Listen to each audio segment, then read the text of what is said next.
Well, good morning, Emmanuel. Just wanted to touch base with you through a little video here on Monday morning. I am in the office this morning at the moment, but I am the only one. I just want to remind everyone that Stephen and Kim are both out of the office this week. They are working from home, but unfortunately are having to quarantine due to COVID concerns. And so I will be in and out of the office this week.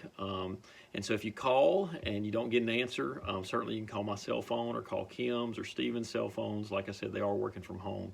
But I do want to tell you good morning here on this Monday. And I want to ask you to pray with me this week.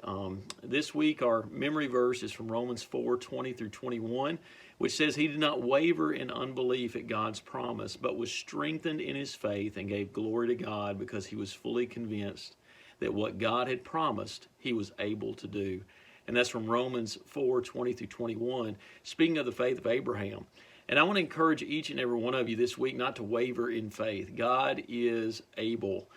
This week, I'm asking you to pray with me for those who are struggling with COVID and those who have concerns related to COVID exposure. We have several in our church right now who have tested positive or who have been exposed in some way. And so they're in some way isolated from us as far as proximity and ability to visit and go see them. And so I just ask you to pray for them. I ask you to reach out to them through phone calls, text messages, those kinds of things. Please pray for Betty Pipes. She is still on the ventilator there at North Louisiana Medical Center. Please pray for Cliff Huntington. He is in the hospital over in Shreveport. Also dealing with double pneumonia because of COVID.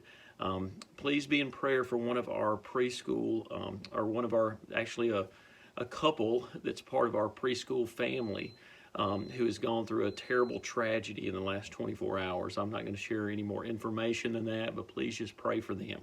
Join me in prayer. Our God is able, and we demonstrate faith every time we come before him in prayer. We believe he is able to do that which he has promised. And above and beyond all that we can imagine or understand. And he has a plan that's bigger than ours. But we have faith that all things will work together for good to those who love God and are called according to his purpose. And we know that next verse as well, that those he foreknew, he also predestined to be conformed to the image of his Son. And so God is working in us to change us and mold us and shape us into the image of his Son, Jesus Christ. And so stay in the race, fight the good fight this week, the good fight of faith. Continue to strive to please the Lord and continue to pray and seek him. I pray all of you have a wonderful week, and certainly praying for those who have special needs, and continue to look for ways you can reach out and strengthen the brethren. God bless you. I hope I see many of you here on Wednesday night for prayer meeting and our Wednesday night activities. God bless you and have a great week.